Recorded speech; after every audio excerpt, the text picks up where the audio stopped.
माननीय राज्यपाल गौतम जी को कि वो यहाँ आए और अपना मंच पर उद्बोधन करें। माननीय राज्यपाल गौतम जी।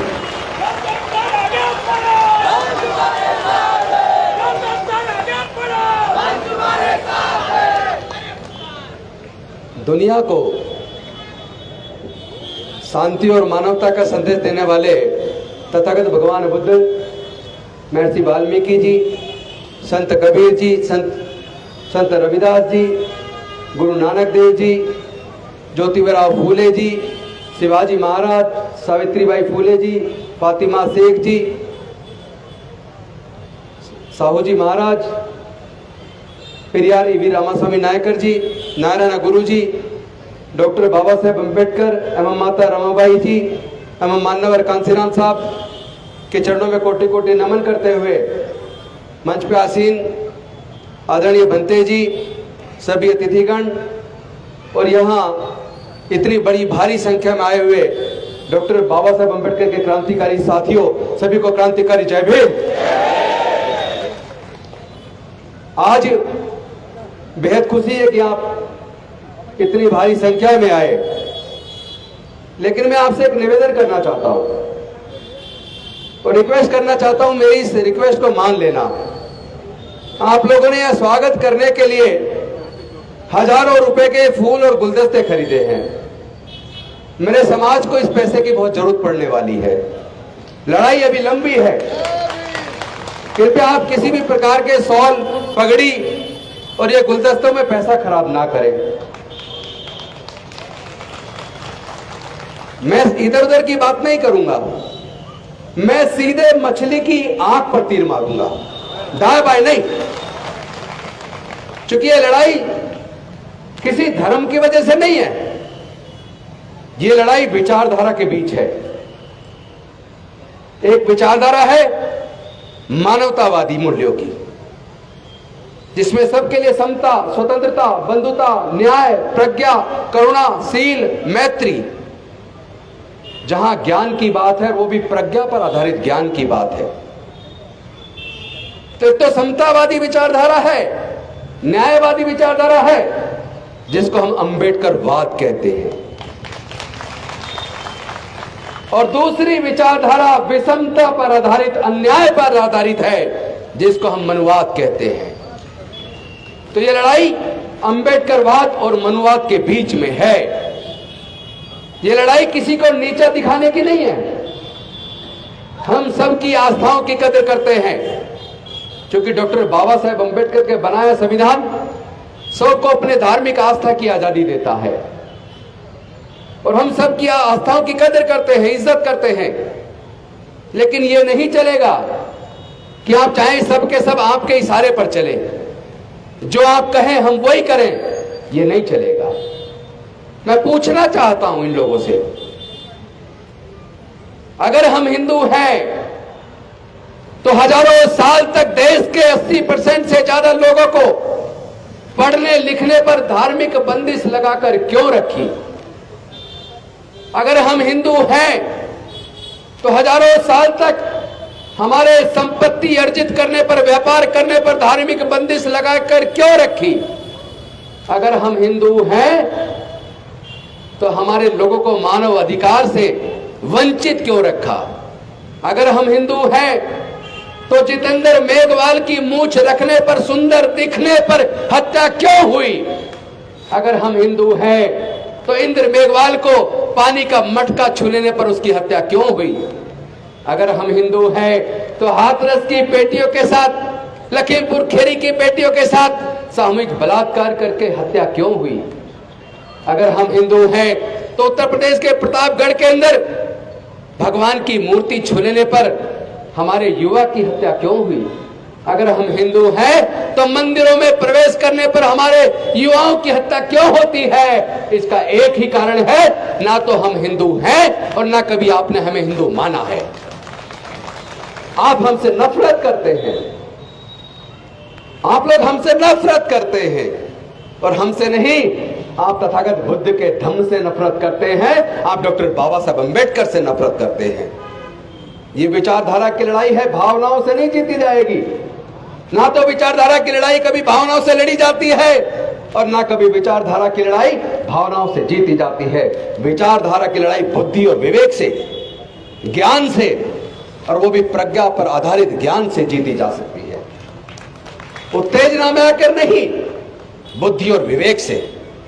हम लोग जरा सोचिए, हम लोग बुद्ध की बात तो कर रहे हैं, लेकिन जो बुद्ध का विचार है, जो बुद्ध के सिद्धांत हैं, जो बुद्ध के नैतिक मूल्य हैं, क्या हम उसे अपने आचरण में उतारते हैं? अगर बुद्ध के नैतिक मूल्यों को, विचार को और सिद्धांतों को हम लोग अपने आचरण में नहीं उतारते, तो फिर हम बुद्ध को नहीं मानते। बुद्ध का धर्म नफरत नहीं सिखाता, बुद्ध का धर्म प्यार सिखाता है। हम प्यार देंगे, प्यार फैलाएंगे, भाईचारा फैलाएंगे और नफरत पैदा करने वाले को निस्तनाबूद कर देंगे। मैं पूछना चाहता हूं, आज यूएनओ की रिपोर्ट आई है अभी, वो बताती है आधे से ज्यादा यूरोप 2050 तक बौद्ध बन जाएगा। एक और रिपोर्ट आई है, अमेरिका और ऑस्ट्रेलिया के अंदर सबसे ज्यादा क्रिश्चियन हैं, लेकिन जितनी तेजी से वहां लोग बौद्ध बन रहे हैं, 10 से 15 सालों के अंदर अमेरिका और ऑस्ट्रेलिया के अंदर बौद्धों की संख्या ज्यादा हो जाएगी। बौद्ध धर्म प्रज्ञा पर आधारित है। बौद्ध धर्म समता, स्वतंत्रता, बंधुता, न्याय, प्रज्ञा, करुणा, शील, मैत्री पर आधारित है। अपनी अच्छाई की वजह से फैल रहा है। हम जाकर कोई अमेरिका के लोगों को, यूरोप के लोगों को, ऑस्ट्रेलिया के लोगों को बौद्ध नहीं बना रहे हैं। वहां के लोग बुद्ध की जो नैतिक मूल्य है, बुद्ध के जो ज्ञानवर्धक शिक्षाएं हैं, जो सबको मानव को एक समान मानती है, क्योंकि बुद्ध का धर्म और धर्म के अंदर जमीन आसमान का फर्क है। हमें अंतर समझना होगा। धर्म में और धर्म में बहुत बड़ा अंतर है, लेकिन हमारे लोग इस अंतर को ना तो करते हैं ना समझते हैं। धर्म चलता है धर्मशास्त्र से। जो धर्मशास्त्र में लिख दिया उसको ही मानना होगा, उससे ना आगे ना उससे पीछे। उसमें बुद्धि का इस्तेमाल करने के लिए कोई स्थान नहीं है। इस्लाम चलता है कुरान से, ईसाई धर्म चलता है बाइबल से, हिंदू धर्म चलता है गीता से। आप लोगों की गुजारिश पर इस बार हमने कम मूल्य का छोटा कैलेंडर भी प्रकाशित किया है। बहुजन नायकों के जीवन और बहुजन इतिहास को बताने वाला कैलेंडर। आज ही बुक करिए अपने हिस्से का बहुजन कैलेंडर, सिर्फ 60 रुपए में। सिख धर्म चलता है गुरु ग्रंथ साहिब से, लेकिन तथागत बुद्ध का धर्म वो प्रज्ञा से चलता है। वो समता पर आधारित है, वो मानवता पर आधारित है, वो मैत्री पर आधारित है, वो करुणा पर आधारित है। वो ऐसे ज्ञान से चलता है, वो ज्ञान जो प्रज्ञा पर आधारित हो। उसके अंदर अंधविश्वास के लिए, पाखंडवाद के लिए कोई जगह नहीं है। उसके अंदर नफरत के लिए कोई जगह नहीं है। तो हम लोगों को यह देखना है वो कौन लोग हैं जिन लोगों ने वर्ण व्यवस्था बनाई, वो कौन लोग हैं जिन्होंने जातियां बनाई। क्योंकि अमेरिका में जातियां नहीं है, इंग्लैंड में जातियां नहीं है, इटली में जातियां नहीं है, स्पेन में जाति नहीं है, फ्रांस में जाति नहीं है, जर्मनी में जाति नहीं है, रसिया में जाति नहीं है, जापान में जाति नहीं है, चाइना में जाति नहीं है, न्यूजीलैंड में जाति नहीं है, ऑस्ट्रेलिया में जाति नहीं है। जब पूरे दुनिया के अंदर जाति नहीं है तो केवल भारत के अंदर जाति क्यों? और ये जाति किसने बनाई? जातियों के बनने से किसको फायदा हुआ और जातियों के बनने से किसको नुकसान हुआ? देश में केवल देश के सारे संसाधनों पर कब्जा केवल 10% लोगों का है। 90% लोग संसाधन से विहीन है, 90% लोग गरीब और लाचार हैं, 90% लोग नागरिक जीवन जीने के लिए मजबूर हैं, नरक की जिंदगी जी रहे हैं। 90% लोगों से एजुकेशन को महंगा करके एक साजिश के तहत दोबारा से छीन लिया गया है। जो हमारे विकास के रास्ते जो डॉक्टर बाबा साहब अम्बेडकर ने बनाए थे, वो हमारे एजुकेशन के रास्ते खोलकर, हमारे रिप्रेजेंटेशन दिलाकर, शिक्षण संस्थानों में रिजर्वेशन देकर, सरकारी नौकरियों में रिजर्वेशन देकर दिए थे, वो रास्ते आज की इन सरकारों ने एक साजिश के तहत बंद कर दिए हैं। एक तरफ उन्होंने पिछले 15 से 20 सालों में 1.5 लाख से ज्यादा सरकारी स्कूल बंद कर दिए, धीरे धीरे सरकारी शिक्षा के स्तर को बर्बाद कर दिया। ऐसा कर दिया कि सरकारी स्कूलों से पढ़ने वाले बच्चे केवल मजदूर बन सकते हैं, वो अफसर नहीं बन पाएंगे। तो ये हुआ क्यों? और दूसरी तरफ देश के जितने नेचुरल रिसोर्सेज हैं वो सारे कुछ बड़े पूंजीपतियों के हाथ भेज दिए। देश के जितने सार्वजनिक उपक्रम हैं, जिसमें Indian railways, air India, airports, bank, insurance कंपनियां, पेट्रोलियम कंपनियां, गैस कंपनियां, बाल्को, नाल्को, आईटीडीसी के होटल, ये सारे के सारे बड़े बड़े पूंजीपतियों को बेचकर देश को कंगाल कर दिया है। कौन लोग हैं जो देश को बेच रहे हैं, इसको पहचानना होगा। अगर आपने आज नहीं पहचाना, याद रखना देश फिर से गुलाम होगा और आपके आने वाले बच्चे गुलाम होंगे। मैं पूछना चाहता हूं, क्या आप अपने बच्चों को गुलाम देखना चाहते हो? अगर नहीं देखना चाहते तो आपको न्याय के लिए लड़ना होगा, आपको समता के लिए लड़ना होगा, आपको मानवता के लिए लड़ना होगा। आपको तथागत बुद्ध का धम्म ही बचा सकता है। इस भारत को, केवल भारत को नहीं, जिस तरह जहां कट्टरपन बढ़ा है वो देश तबाह और बर्बाद हो गए हैं। अगर इस दुनिया को कोई बचा सकता है और भारत को भी कोई अगर बचा सकता है तो केवल तथागत बुद्ध का धम्म और उसके नैतिक मूल्य बचा सकते हैं, वरना कोई और दुनिया में बचाने वाला पैदा नहीं हुआ। क्योंकि ये लड़ाई विचार की है, विचार से लड़ी जाएगी, विचार से लड़ी जाएगी, कोई दूसरा तरीका नहीं है। दुनिया को 550 साल पहले सिख धर्म मिला, दुनिया को 1400 साल पहले इस्लाम धर्म मिला, दुनिया को लगभग 2000 साल पहले ईसाई धर्म मिला, दुनिया को लगभग 2550 साल पहले बौद्ध धर्म मिला, दुनिया को लगभग 2600 साल पहले जैन धर्म मिला, दुनिया को लगभग 3500 साल पहले सनातन धर्म मिला। उससे पहले याद कीजिए, दुनिया की 3 सबसे पुरानी सभ्यताएं थी। एक सभ्यता थी इराक की, जो दजला और फ्रात नदियों के बीच बसती थी, जिसको बोलते थे मेसोपोटामिया की सभ्यता।